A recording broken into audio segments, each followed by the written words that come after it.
Welcome to the Ecomm Breakthrough Podcast. Are you ready to unlock the full potential and growth in your business? You've already crossed 7 figures in sales, but the challenge is knowing how to take your business to the next level. Join Josh Hadley, an 8-figure Ecomm business owner and investor, as he interviews highly successful business owners. Get ready, because you're going to learn specific actions you can take today to help your business reach its full potential and leave a lasting impact on the world. Welcome to the Ecomm Breakthrough Podcast. I'm your host, Josh Hadley, where I interview the top business leaders in e-commerce. Previous guests include Kevin King, Stephen Pope, and Roland Frazier. Today, I'm speaking with Howard Tai, the CEO and founder of Signalytics, and we will be talking a lot about his experience being a top 50 seller on all of Amazon and the strategies that he has implemented to continue to find success time and time again. This episode is brought to you by Ecomm Breakthrough Consulting, where I help 7-figure companies grow to 8 figures and beyond. Listen, Howard, I started Hadley Designs back in 2015, and I grew it to an 8-figure brand in 7 years. But I made a lot of mistakes along the way that made the path of getting to 8 figures take a little bit longer. At times, I doubted whether our business could even survive and become a real brand. I wish I would have had a guide to help me grow faster and avoid a lot of those stumbling blocks along the way.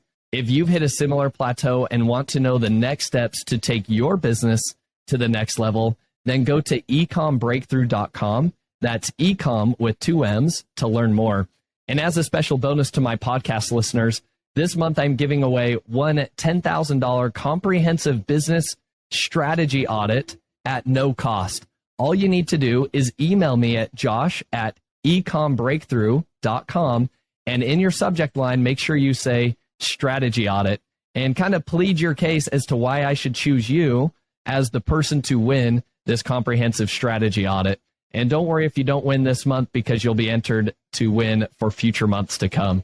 Without further ado, I am excited to introduce to you Howard Tai.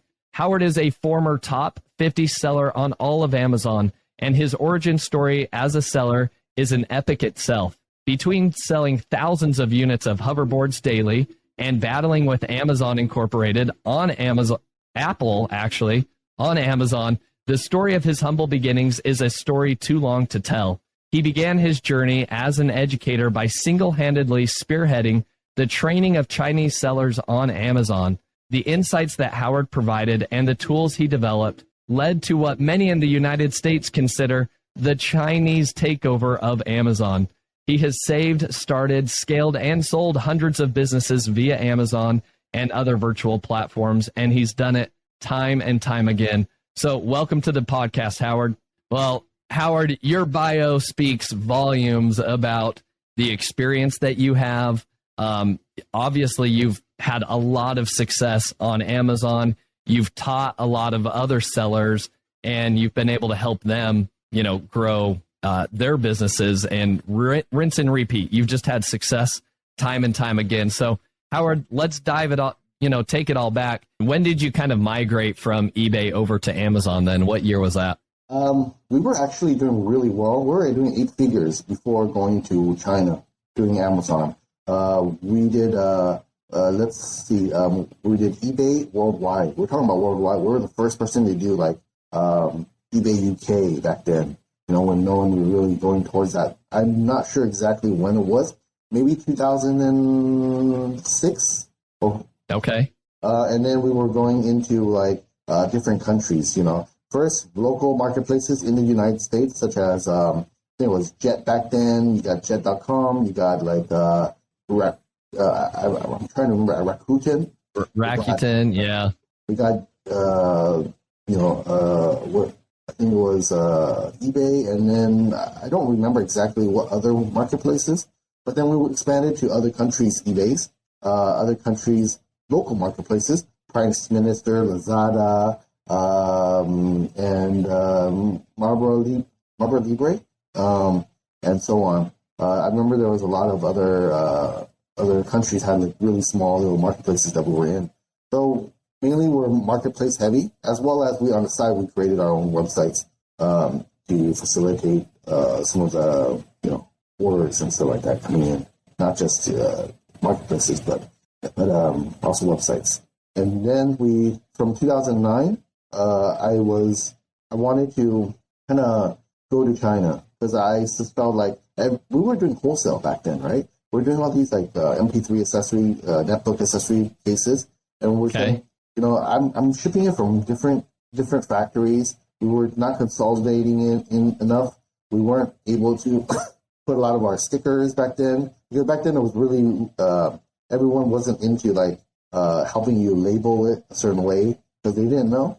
So we wanted to have a base in China to have everything consolidated so we can actually push everything to the FBA or our warehouse in the U.S. We actually had a warehouse in the U.S. at the time as well. So we moved to China in 2009, Shenzhen, and we started collecting a lot of good talent there, employees. Back then, when employees was about 1,000 RMB each person. So that's it was really crazy. What is that in USD? Just out of context. $150. $150. Is this like a month then? A month. Okay. So that's where, and then it was really hard because I had to like my servers. I had to build it in US and kind of carry it over to China because there wasn't really a lot of talent in there back then for the servers and stuff like that in China. So and it costs a lot. It's like 3 or 4 times as much as the US. So we're like, I was like carrying like laptops and servers back there to set up the first operation or company that we set up in China. So that's where that's how we started. Then we built about 150 people team through in China, maybe about like 100. And then we had 50 people in the US for warehousing and local marketplaces. So that we've grew with. So that's kind of how we became 150 people strong. I remember that we had like 20 or 30,000 orders in one day through our fulfillment center that we built. So it was harder back then because there's no like, it wasn't like FBA. We weren't really in FBA until like maybe late 2015, 12. I forgot exactly when exactly we did. But we had to do everything ourselves. So the learning curve was a lot harder. We needed to be proficient in warehousing, automation, and streamline everything and hiring. It's not like right now. So right now it's really pretty easy because you only have to worry about shipping your products from the manufacturer to FBA as well as just doing the marketing side. So fascinating. So no customer service and no warehousing. So that's like half of the problems already. Oh, yeah. Well, out of your 150 employee team at the time, how many of them were spent just focused on the manufacturing and fulfilling orders then? Like what percentage of your team was spent on that side of the business? I would say 1/5 of the people. Okay. 1/5 to 1/4 of the people. Okay. Because we had to have a lot of people packing and also looking after that side of the business. Awesome. What's interesting, Howard, about your experience is that you are basically doing FBA, but doing it yourself well before FBA even became a thing, right? And so obviously, I think all of your experience on different marketplaces, and you were honestly in the early days of e-commerce shopping, right? Like you were out there, really kind of pioneering a lot of what we see today. No wonder you had such great success once you moved over onto the Amazon platform. So Howard, why don't let's pull back the curtains a little bit and tell us more about how did you become a top 50 seller on all of Amazon? What were the things that you were doing in the hopes of being able to share some actionable advice with our audience and listeners that they could then implement in their own business? Well, first, I would say that right now in our environment, yes, back then it was a lot easier to sell on Amazon, but right now there's a lot more resources than back then, right? You have all these events, you have all these people who knows it, things, From my side, I would probably say I was a little slower at the very beginning because we didn't have any people who are experts and knowledgeable that would be coming out to speak about things. So there's a lot. there's a lot of hope nowadays. So back then we would have to learn a lot of our things ourselves. There wasn't not much help back then. So not even people that are within that realm of knowledge of selling international marketplaces. There wasn't really a system that was there that would help you. So we had to build it out ourselves. So we kind of like either at the very beginning without the resources, hacked it kind of, like how do we put the labels correctly where it prints out international orders, with those funny European symbols like Germany. Yeah. I don't even know what you call it. So we had to replace it, global replace some characters and this and that. So it's kind of like, it's a lot harder back then, but right now it's streamlined. It's so easy, for international selling. So, and each person, each company, they're going through their own problems. So you need to right now be able to, for me at least, I had to go through intensive, from we starting to sell on single marketplaces to trying to expand to multiple marketplaces. You need a system. So what system we used was like a channel advisor back then, before they even went public, with Scott there as the CEO, and then they went public, and then we went through before that it was like Andale, Vendio or something like that, and then we finally took Channel Advisor as one of our main software that we use for multiple marketplaces and so on. Then after that, we need to systemize the process. So how do we do that? We had to implement like NetSuite back then in 2000. I think it was 2000. NetSuite was probably 2010 or 12 or something like that. It was pretty early back in the days where there wasn't any of the integration through how do we bring in all our marketplace orders into NetSuite? It's an ERP system. So I would say like people who are like almost 8 figures, maybe even $8 million and up should be using an ERP to grow, to scale your business. And why is that? I think that is important advice. Why should somebody that's about 8 million and above be focused on an ERP system? Tell us more about that. It's accounting, right? You have a lot of products coming in. You want analytics. You need to know your numbers. You need to know how to automate everything through workflows. So if you can do everything like that through automation, then you would probably need something like an ERP system, a warehouse management system, as well as like your marketplace system. So there's a lot of things that go along with trying to scale and be fast. So yes, it does cost money, but it's going to get you there faster, right? So this is how it is in the businesses.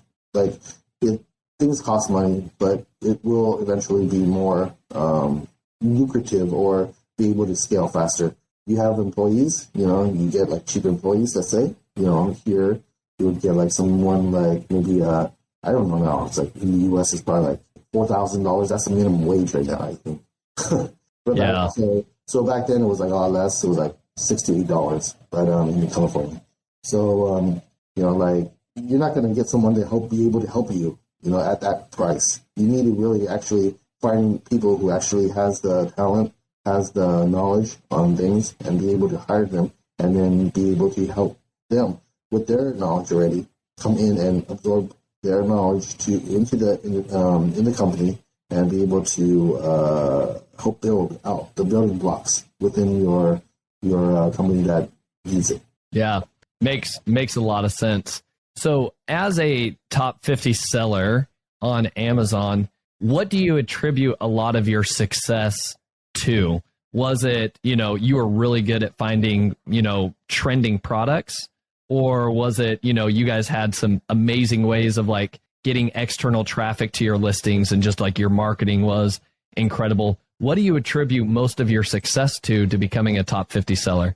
I would say back then, right, there was not much external traffic back then because on Amazon it was pretty easy. So within Amazon, if you learn how Amazon works, what the algorithm wants, you give the algorithm what they want, then it's pretty easy to go up there on ranking. But on a side note, like you need to be very, be very like ever changing, right? You got to think about new marketing tactics. Like we were one of the first people who tried to do bundles, right? On eBay, you see these products. Why am I buying a Samsung cable when other people are selling a Samsung cable really cheap? I'm selling it, but what should we do? How should we compete with them? Well, when they want a cable, they might want a case. So we do a combo of a case and a cable. But it went to like out of proportion where we had to do like 15-pack bundles. You have a case, you have a cable, you have a screen protector, you have I don't remember, like all these other different items, you know. So that is great for marketing because you're the only one that has that particular bundle. But the problem is there's a complexity in there. Pick, pack, ship problem. How are we gonna ship all this 15 products in a faster way? We're not gonna go through like linear going through the warehouse, going and pick 15 products into a box, right? That's a lot harder. Where we had to invent a system where we go in and pick all the products first, put it in a certain section, and then go and get them and put it into the box. That would be a lot faster than having to go each order going down the warehouse A to Z to one for all 15 items. But when we go through the A to Z, we could pick a lot more orders instead. So pick them up at front, and just like kind of like try to like figure out how we're going to be able to do this in a more efficient way. Interesting. So what I'm hearing is that when you were looking at product opportunities on Amazon, you were looking at spaces you could compete in and then saying, how can we come up with a product that's differentiated, or what's our product offering that maybe is more valuable, right? And so you brought a lot of creativity and innovation into, kind of more boring markets, so to speak. Is that correct? I would say so. Awesome. So Howard, right now you do a lot of consulting, right? I think you no longer sell on Amazon. Is that correct? We do. We have a wallet we're showcasing right now. So we have a wallet. We do sell currently. We're trying to build a brand out of it with multiple different style of wallet and different brands. So just so that we can showcase what kind of services we offer and being able to scale brands and being able to exit eventually. So that's one of the things that we're kind of doing as a case study and showing it off to everyone. If you follow me on Facebook, you probably see some of the things that we did. We do blogs on it as well. Awesome. So basically, you've got this wallet. You're showcasing and documenting your journey of how you're going to kind of scale this brand up then, which is awesome. Because I know, Howard, one of the many things that you have your hands in is that you actually do a lot of consulting for successful Amazon businesses and helping them scale to 8 figures and beyond. So, Howard, why don't you talk to us more about, maybe do you have any case studies that you can share with us about maybe some of the brands that you've been able to consult with? What happened when they came to you? What strategies did you help them implement in their business, and where did it take them? I would say that there was one that I was in Hong Kong when I was stuck in the box with where it was kind of like I got to get in China for trying to get to China. I went to Hong Kong, waiting around for a year inside Hong Kong. I met a friend. At the time was like a client, and then becomes a friend. Right now, clients becomes friends. So we looked in and did a partnership, and we did we grew the business about 2 times and became bestseller within that niche. There was a lot of things that we had to fix because he was getting attacked left and right.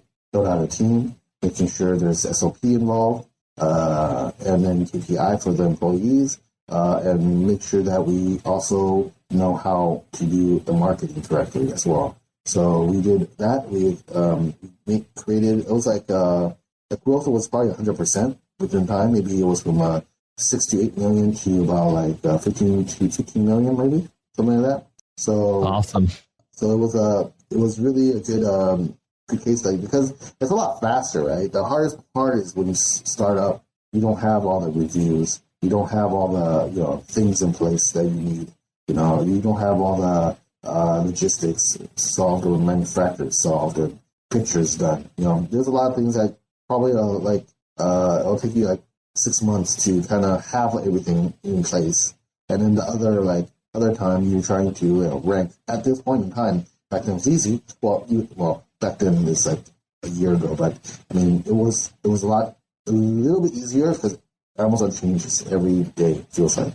Yeah, I completely relate with you. And what I heard from that kind of brief case study that you shared is that you kind of had three things that you focused on with them. They were getting attacked left and right. And what I want to do, Howard, is actually dive into these a little bit deeper. Okay, so this brand was getting attacked left and right. What I want to dive into is all right, so what did you do to help mitigate those attacks? Next, you helped them implement some SOPs and an operating system, kind of more creating efficiency within their actual business. And then last but not least, you focused on some marketing with them. So I'd love to kind of get further into the weeds of those three subjects. Let's start with number one there. They were getting attacked. What type of attacks were happening to them, and what were some of the things that you did to help mitigate some of those attacks? So getting attacked, right? So meaning that there's I believe three things. One of them is getting his node changed all the time from that particular, because in Amazon, when you're having a variation, and if some of the child ASINs are not the same, they kind of don't share the reviews. So they're breaking out all the reviews from, let's say you're having 10,000 reviews. If they kind of change your nodes on your child, it becomes whatever the child that you land on, you'll show the reviews of that child. So it's down to maybe from 10,000 you get 200 orders, 200 reviews for that when you click into that or it shows on that particular product. So that's one of them, and we had to fix that part. Do you want me to go in detail, or is that? Yeah, keep going. So you had the browse nodes, and I guess, and we've had similar experiences with the browse nodes. That's as easy as just making sure that you're on top of it and creating cases with seller support to get you back in the right browse nodes, correct? So you need to make sure you have a system to know when you get alerts for browse nodes change for an eSIM. So that's something that was there, and having some system that would automatically send out, files up onto Amazon to place any changes if it occurs. So things like that, you need to make sure that you have in place, as well as a team to be there 24/7 between U.S. and China. How do you set up a team in order for you to make sure that there's no gap between time differences, so you won't have any delays in having your product being updated. Yeah, no, that makes a lot of sense. Howard, what was some of the software that you implemented then to monitor, these browse node changes and being able to automatically, send in these bulk files to correct those issues? Just great software. So it was custom. You custom made software is what you're saying. There wasn't a specific tool. You custom built something yourself. Yeah, there's no tools out there. A lot of tools that we use that no one really has, so we built it in-house. So we having our employees going through. If you look at the case study, some of the tools that how we are able to see how other sellers, other brands are doing. How are they ranking the products? Going through all the history of all their past changes that they did within the product. You'll see how they ranked it. What did they do? What was the exact strategies? So within that particular niche, because each niche is different, and the strategy per seller is different. So you want to make sure that you go through a couple of sellers that are doing really well, because people within the top 100 BSR changes left and right. Within the 3 months, they might be 30% of the people from last last 3 months are still there. Eventually within a year, only 10% of the people from when you started a year ago is still in the top 100 bestsellers. So it changes left and right. So you want to make sure that you are there and you're doing it correctly. Yeah, no, that makes a lot of sense. Howard, what other attacks did you see happening to that brand outside of browse nodes? Browse nodes, and another one was changing to adults. Adult flagging. We had adult flagging. We had picture changing, things like that. So we go through it and make sure that there's a system in place in order for you to be up and back up if someone is actually attacking you. We try to make it so that the whole listing is kind of more bulletproof, at least, than if it wasn't. There's a process where you have to document all your cases that you've been attacked, so that Amazon would harden or toughen your ASIN, so they will make it harder for people to be able to change it, even through gating your ASIN, gating your brand. Awesome. Yeah, and I think what I want to do is we'll dive more back into some of the black hat tactics that you see going on today and what sellers can do to kind of protect against them. But let's keep going down this case study here. Talk to us more about marketing, right? What additional types of marketing did you help implement in this business that effectively helped them double? The marketing, first we went through their listing, seeing which is, what kind of SKUs that we need to work on, and what kind of, product, like detail page and listing optimization, images, trying to make it the best of the best. The first thing I always tell you, before you go to marketing, first make sure that you convert. You have a high CRO page on your listing. So we're talking about CRO. That's mainly for PDC shops usually. But right. This is actually the same thing as Amazon. Listing optimization is probably part of it, but CRO encompass all of it, right? From images, videos to the way the product speaks that it sells, through NLP, things like that is it's like a whole package. So how do we do the landing? How do we make it so that people don't go to see your competitors more? How are you putting your products more up there through bundles? You have another carousel or a little widget that will block, or having your real estate on your private listing page being 100% of that. How are you going to get more of that space, or having more of your own product on more pixels? Yeah, no, that makes a lot of sense. And I think time and time again, as I've met with other sellers and had them on the podcast, product optimization and conversion rate optimization is one of the first things everybody goes to say, you've got to have your bases covered, right? That's one of the things I think a lot of people neglect. They start with their product, it has some success, and then they never go back and visit the product. And I know that I've been guilty of that in the past as well. And we're now focusing a lot more heavily onto just product optimization in general.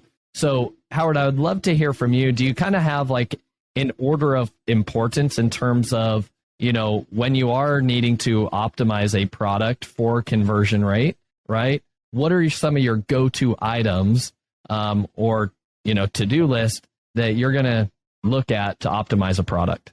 Yeah, for the company, we have an SOP on exactly for a product launch, what we have to check mark on things that we go through, example, the bundle widget we talked about, the editorial that we talked about, being Amazon choice. We have to go through and make sure that we have Amazon choice on certain keywords that are impacting the sales most often.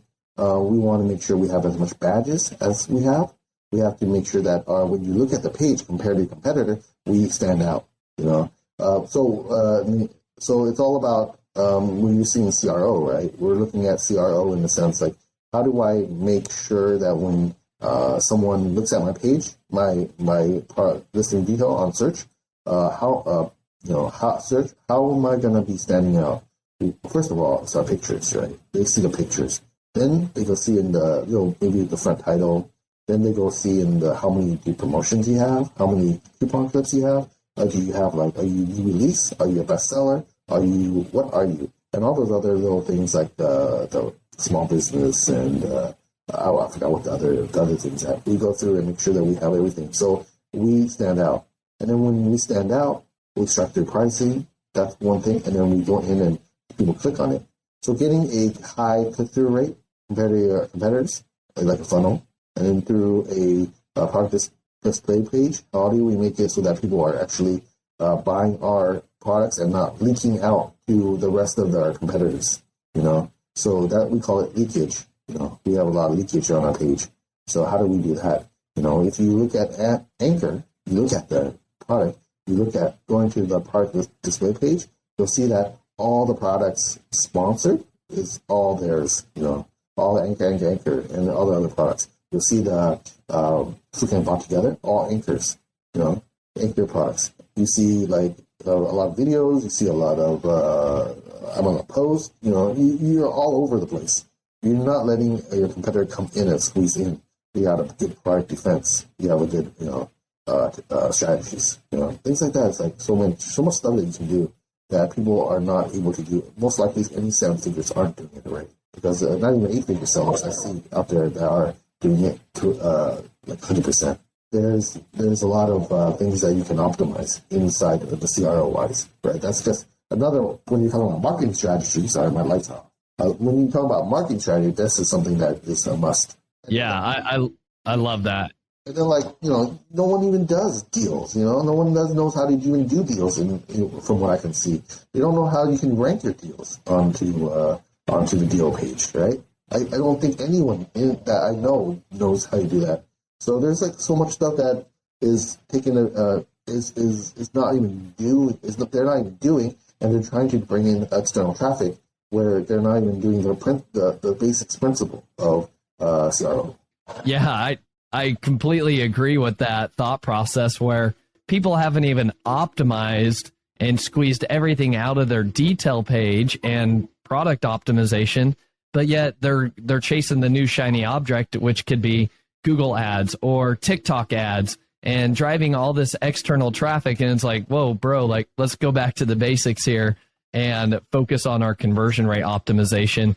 You're the second person that I've interviewed that has used Anchor as kind of the prime example as to here's a brand you should go emulate in terms of how they're doing their product detail page optimization. And I love to hear you even agree with their PPC strategy where they do take no competitors are even coming onto their page in those sponsored ad spots because they've got their defensive campaigns set up and running very well there. So I think that's a big takeaway for, even myself and a lot of the listeners is go take a look at Anchor on Amazon and go follow the best practices. If you want somebody to go look at, that's the brand to go watch and see how they are optimizing their detail pages. So Howard, you briefly touched on this, deals. You talked about creating deals on Amazon and then getting your product seen on the deal pages. I honestly haven't heard anybody really talk about that in the industry, but you went straight to that as hey, this is a big miss for a lot of people. So why is that? And tell us more about how you could actually get your deal found on the deals page. The stuff that I'm talking right now, I've been teaching this since 2018 or something like that. This is not something since 2018, still no one's doing it. 4 years. Oh, maybe the people that are in my masterminds and the ESS, the Reseller Strategy Group. But a lot of people, they don't really know what it is. But for deals, how are you going to... So if you go click on a deal, the top left-hand side, you'll see a deal section. A lot of people are doing that. They don't know what to buy. They're just browsing to see if there's any good deals and stuff like that. Like going to Slick Deals, trying to find some kind of cool deals. It's something similar to that, right? A lot of people are doing that. Don't neglect them. But you go there, you are trying to rank a deal from when you're having a deal, lightning deal, best deal, 7 days, 2 days deal. You're able to rank based on how there's performance. there's a performance indicator that Amazon knows and will remember. So they will remember that there's this thing. So better the deal it performs, the more you rank compared to your competitor. Interesting. Where do people get access to creating deals? Are these like lightning deals that you're referring to then, or are they different deals? Lightning deal, best deals, any of the 3 or 4 deals out there that you can see. Okay. And I think the lightning deals are self-service. I think in order to get like the deal of the day, I think you have to reach out to an account manager or have an account manager on Amazon to do that. Is that correct? So there is a prerequisite of how much you have to have in stock, how much sales you're supposed to be able to generate before you go into the deal. Because if you don't have stock, it's just minimum. Like if you don't have stock, then Amazon will push your deals to so many high PR websites out there, PageRank or Google rank websites out there. And if you're not able to perform, your inventory is gone, then they're losing money, also. So there's a lot of things that you need to have.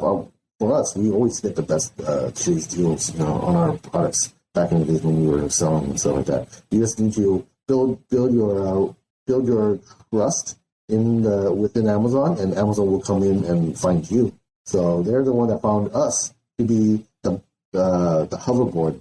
So they wanted us to be vendor central for our hoverboards for a long time. They keep on chasing, calling, and everything, and we kind of ignore them. But and also giving us all the deals, all the support, So you just need to know how to do it in the correct way. Like people out there, they don't know. They think that SAS is the only way that they can get account managers. There's a lot of other ways. Right.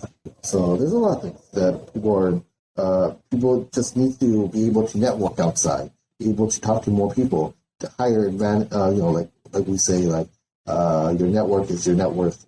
How you're going to be moving a lot faster if you go and mingle with the big guys, right? Big guns, right? So if you're only doing it yourself, I see this a lot. Sellers think, "Oh, I'm the best. No one's out there is better than me," and then they just sit there and then do it themselves. That's what I probably did, because there wasn't at the time like these conferences and everything as an Amazon seller.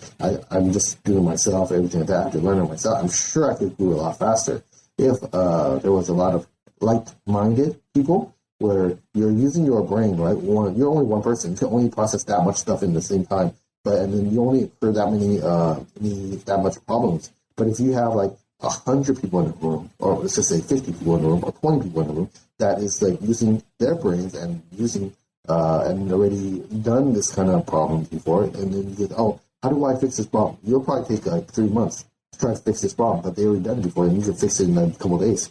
Yeah. So Howard, what you're kind of alluding to is the importance of joining mastermind groups and being surrounded by sellers that are doing even more than you. That's why I love, when I get the chance to speak with you, you've got a wealth of knowledge and you're at even a higher level than where I'm at. And so every time I kind of take away from you is some actionable steps that I can take to implement things in my own brand. So I'm a big advocate as well in terms of mastermind groups. And, Howard, anything else you want to add there? That's the thing that I remember you're in a lot of different masterminds, right? You know this kind of stuff. You're one of the next level people that goes to a lot of different masterminds, which I do too. I go to a lot of different masterminds. I see a lot of things. We see a lot of partnership involved. We see not a lot of friends come out of it. A lot of gates open when you go to a lot of different events and masterminds, especially the masterminds. I think that you're in a couple of them, or 3 or 4. How many masterminds are you in? I'm only in a couple. I was previously in War Room, and that's not a specific Amazon group. I am part of, if you want to call it a mastermind group, but Brandon Young's Inner Circle, right? So kind of part of Brandon Young's group, and then going to be joining a new mastermind. It's called a Breakthrough Mastermind, ran by Scott Duffy. Again, this is not something that's Amazon specific, but it is. These are where I go, and it just it takes my level of learning and what I think I can do even in my own life and in my own business, takes it to a next level as I hear the amazing things other people are doing.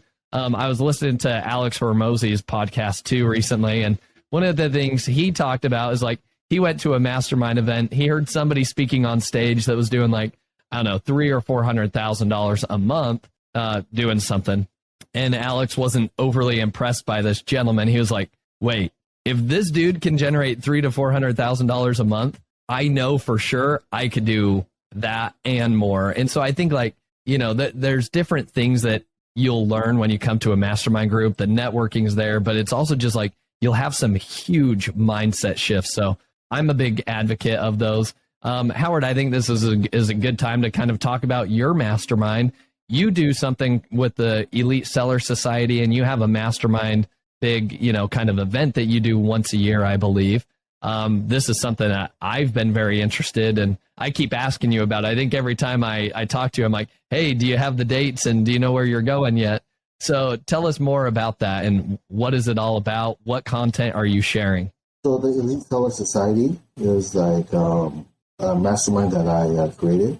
It's everyone that's been in our event, our mastermind events that gets added into, and we kind of go and help each other within our group, like how to solve problems, as well as if there's like something that we can offer our group through like other mentorships or through like special like things. I'm working on getting all our members their own account rep, so that they don't have to go through the SAS program or SAS program that really sucks. So they're getting like really good quality employees, and Amazon being able to support them. So I'm talking to Amazon on that, on how we can actually make that work for our members. So that's just something cool that I'm working with. So things that a lot of doors open when you're in the mastermind. Like you said, mind shift, change. Like you're in a box all the time. For most of the people that aren't in these masterminds, I'm talking about like if you're even in these podcasts or in Facebook groups, you'll never get the same kind of like information that you really could get on those different platforms than if it was in mastermind. You probably know that, Josh. So like I'm just sitting there and learning and like, oh, there is this thing that out there to doing this stuff. You know, I'm not ready yet for it, but I know it's out there. It exists. So I need to do it. Like, for example, like digital marketing. You know, I'm into digital marketing. But like I went to traffic and conversion. I went to a lot of Harry's events, like the weird events. You know, really, and Yep. I'm thinking about getting into those two masterminds, right? One from Roland's side, and also from Perry's side. You know, so I'm looking into that. They're not cheap. They're like maybe $25,000 a year. But it's from the war room, right? So. Yep. No, that's great. And I agree with your statement there, Howard, in terms of, you know, the deeper tactics. If you want to go deep with stuff, you need to start reaching out and joining some of those mastermind groups. So I think it's going to take your learning to the next level. Now, Howard, I would be remiss if I don't ask this question as we kind of wrap things up with you. You've educated a lot of Chinese sellers, right? And I think there's a negative stigma in the marketplace where it's like, oh, the Chinese sellers, they just want to implement black hat tactics, and that's who's always attacking me. You know, prior to this conversation, you and I discussed, and you're like, you see kind of the black hat tactics kind of, you know, lessening to some extent or another. But from your experience, you are so well versed on Amazon. I know a lot of sellers are fearful when it comes to black hat tactics, but would you mind kind of educating our audience in regards to what are the active black hat tactics that you see being implemented right now, and what are ways that sellers can do to protect themselves in advance, as well as what do you do if you do have a black hat tactic that actually affects you and attacks your listing? People think that, you know, like this stigma, like, hey, you know black hat, then you'll do black hat, right? But in reality is, if a person has been in this industry for so long, they would need to know how to protect themselves. What kind of black hat techniques, like what you're asking me right now, right? So like a computer security guy, right? who does computer security needs to know how people are coming in and attacking the system. So if you're like a programmer and you're trying to do like become like virus scanners or something like that, if you don't know what the other parties are doing, there's no way you can even create a defense campaign, or a defense project to help alleviate those kind of pain points. So you have to know this black hat stuff. If you don't know it, this guy or the Chinese or does all these black hats or knows all these black hats, they must be doing it. That's so that's one of the things that I really think that these people have some kind of has to open their mind more. You have to know all this stuff. So going back to your question is what was it again? I'm sorry. What was Let's go step by step here. Tell us, what are some of the active black hat tactics that you see going on in the marketplace right now? Out there, people are changing images, featuring subnodes. They're attacking you. They're trying to get inauthentic claims. They're trying to say that this is defective, giving you reviews. But these are getting less and less because it's getting harder and harder to do. Like giving you negative reviews. After a certain while, the Amazon scans the system and it's all gone. But they still try to do it. But so there's a lot of things that Amazon's doing a great job at. They're actually helping protecting the sellers more and more. Maybe it's not as fast as we want it to be, but if they are doing it, and they're a big company and stuff like that. But I really like how they're helping the seller community with that. So this is something that I really like, because a black hat is only very I would say something that you don't want to do, because it doesn't help overall market. I like to do marketing where we can actually do it within all platforms, not just Amazon, but Shopify. So if you know how to do your influencer marketing, your media buying, it goes all the way to Facebook, from Facebook driving traffic to your website, Shopify, or to your Amazon, to Walmart. They're all the same. So you're learning a trick that's not just for Amazon; it's for everything. So for Black Hat, it's only for Amazon, right? And also it's not. It comes and goes, and it's hard to maintain and stuff like that. So I wouldn't want anyone to try to use it because it's not really something that is scalable with, which is what you're talking about, how to scale brands. Yeah, that makes a lot of sense, and it's encouraging to hear from your perspective that you do see Amazon taking some proactive steps to mitigate those. It's by no means perfect, as everybody would know, but I do agree that, a lot of those loopholes are now more closed than they were in the past. So Howard, kind of the next question onto that is, what should sellers be doing, and how do they proactively prepare or, put up walls to prevent these attacks from happening to them? Okay, so first of all, you have to build a team, right? 7 figures, you should have enough money, hopefully, because you have enough profit margin, 20%, hopefully. You'll be able to have some kind of invest into building a great team to be able to look at this, through some of the software out there that alerts you for kind of changes in node changes or other things, but be able to have someone that will be able to monitor that more often.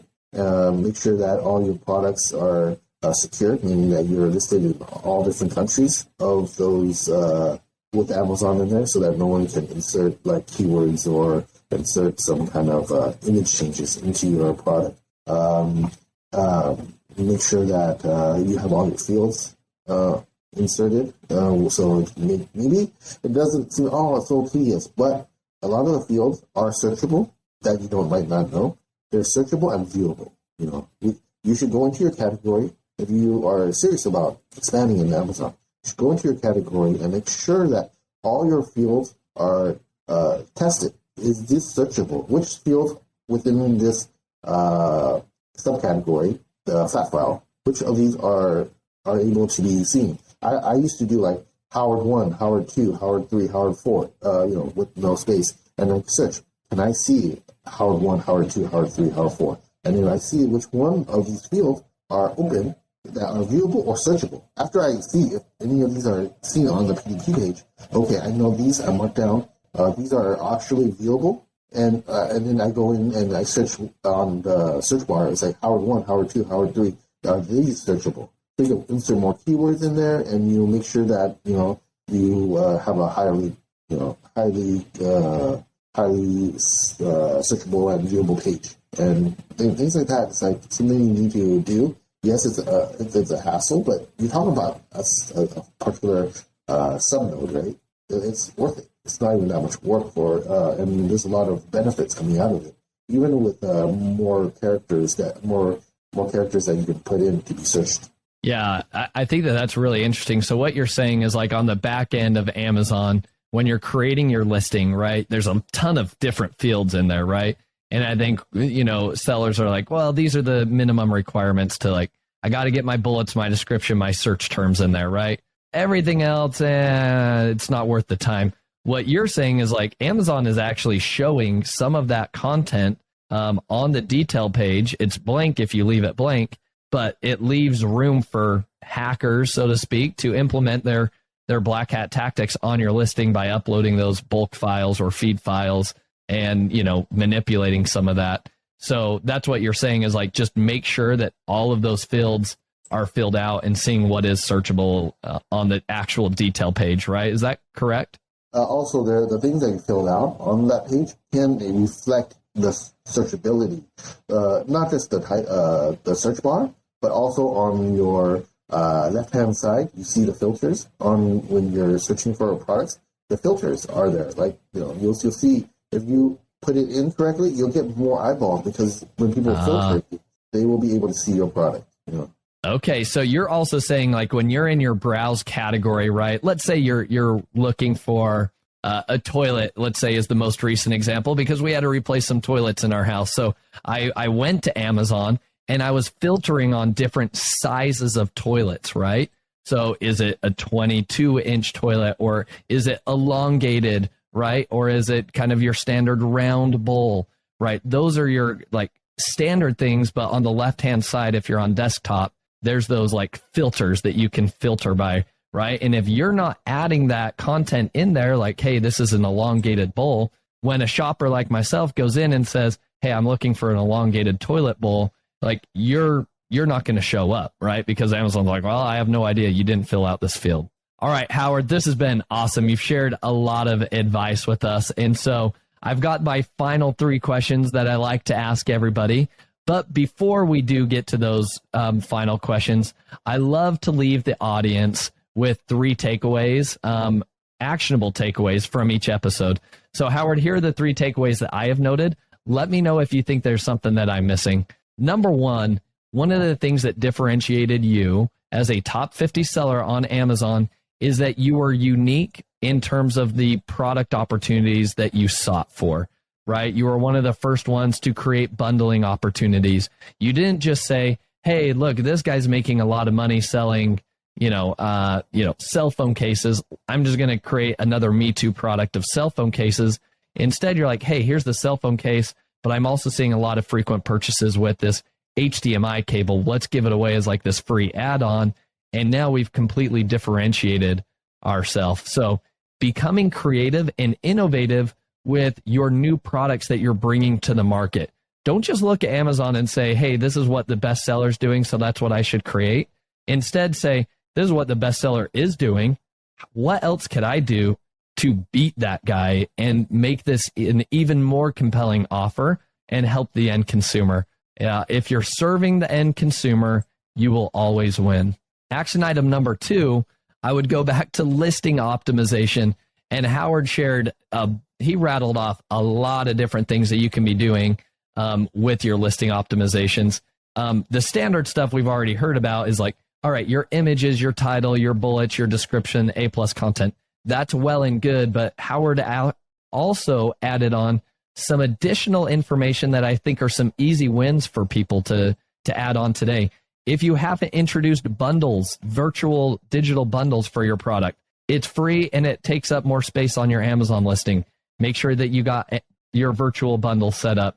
You could do editorials for your product, right? And there's services that will create those editorials.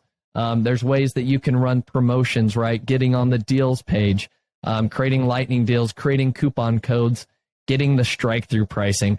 All of these are great best practices, and you could spend a month focused on each one at a time, but it's those 1%, incremental improvements that you're going to make that's going to make a huge difference at the end of the day. And Anchor is probably one of the best brands to kind of look at on Amazon today to say, hey, what does a really optimized product listing look like? And how do they make sure that they squeeze out competition to prevent leakage, what you mentioned earlier?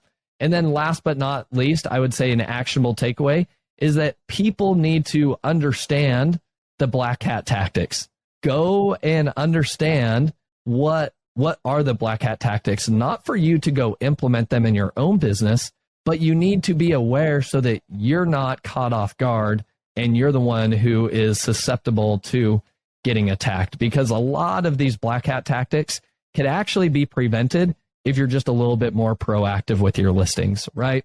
I think the analogy was perfect. If you're trying to prevent people from hacking into your website, right, and you're a coder or data security specialist, you're going to be spending your time in a lot of those hacking Facebook groups or hacking Reddit forums or wherever they hang out, because you got to know what they're discussing so that you can prepare yourself and make sure your defenses are up. So, Howard, is there anything else that I didn't cover that you think we should kind of add to that summary there? I think I already said too much already. Well, you shared a lot of great content. Howard, last three questions.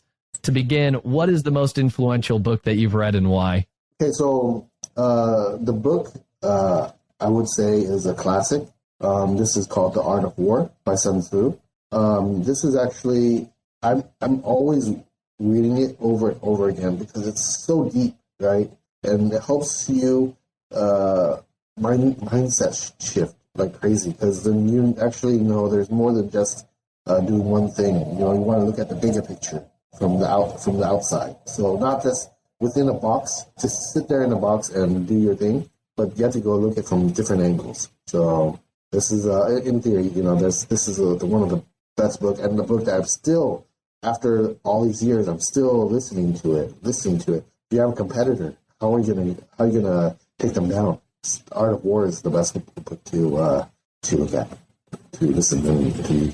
That is a great book. I've heard it before, and it is a very deep book. That's one that it's difficult to listen on 2x speed because there's so much content flying at you all at once, and you're like, holy smokes, hold on. Let me take a step back. I've got to actionably dissect this thing apart. So I would echo your statement there, Howard. All right, next question. What is your favorite productivity tool or resource? Productivity book. Okay, I know this might be silly, and there's all this software and stuff. I love to write everything down because then when I scratch it out, it gives me dopamine, right? So, oh shit, I accomplished something, And we're doing that by steps. And I'm doing another one. I did another scratch off the thing. Even though you might have a lot more added to it, at least you have this feeling of when you scratch out how good it feels. But when you delete stuff, I don't have the same sense of fulfillment or that same sense of dopamine coming in where I finished one thing, because it doesn't. It's maybe as us, I'm like 44, and I've been in classes we always write stuff down and everything. So maybe scratching it off makes a sense of fulfillment for me. So that's a productivity tool that I want more of this dopamine. Give me more. I agree with you, and I think it is it's funny, you could be spouting off a lot of different software tools and things like that, but you're the second person. I interviewed Ryan Dice earlier this week, and he said the same thing. His productivity tool is sticky notes, and he jots down his ideas and his action items there on a sticky note, crosses it out once it's done, and he's got a big old stack of accomplished sticky notes. There is something to bringing a pen to paper that makes a difference. It actually triggers some neurons in your brain that open up your mind to different thoughts and ideas. So I like that productivity hack, so to speak. Howard. All right, here's my last question for you. Who is somebody that you admire or respect the most in the e-commerce space that people should be following, and why? So Ryan Dice and or I would say Ron Fraser would be one of the one. The reason why is because they've created a really good community, right? That's something that I'm always trying to achieve. Making my masterminds better. How do we make this not just a group, a Facebook group? How do we make this become a brotherhood? Like that connection. How do we put an experience, some connection into this mastermind? So that's what I see that they do great. First, they have a great business. Second, they have a great community. Third, they have a great mastermind. You know how they do their stuff. So yep, I definitely echo that as well. We've had Roland Frazier on the podcast. He's one of the first podcast guests that I interviewed. So go scroll all the way back to his episode. It's all about acquisition strategies of how you can grow your e-commerce brand just by acquisitions. And there's a lot of strategies, not just acquiring another, FBA business, but there's media, there's intellectual property that you could be acquiring. And he breaks it all down in that episode. And then Ryan Dice just had an interview, so it's going to be probably right before yours, Howard. They can just go back an episode or two and listen to Ryan Dice about implementing operating systems in a business, just like you talked about how important it is to build out your team and then creating SOPs and systems to run things. That's one of your, I think, like wicked smart hacks that you would recommend to anybody, especially once they've crossed that 7-figure mark to scale above and beyond. You've got to be good with your systems and processes. So great shout outs to those gentlemen. Howard, last thing here, where should people go to find you? If they want to join your mastermind group, where should they go? So I would suggest everyone to try to get into the Signalytics user group. It's a group that for our company. That I would always announce stuff there. I would always be in there talking and stuff like that about stuff. So I would think that that's the best way. If you're that one, and also my page, my Howard Tai page, because my personal profile is already over the 5,000 mark. So it's hard for me to add anyone. I think that's the best way to actually see what we have on the mastermind side. If you contact me, you can always email me at howard.tai@signalytics.ai. Awesome. Howard, thank you so much. For Signalytics, for everybody's information, the way you spell it is Signalytics. That's Signalytics. Okay. And Howard's also got his own, website. It's Howard Tai. Tai is spelled THAI.com.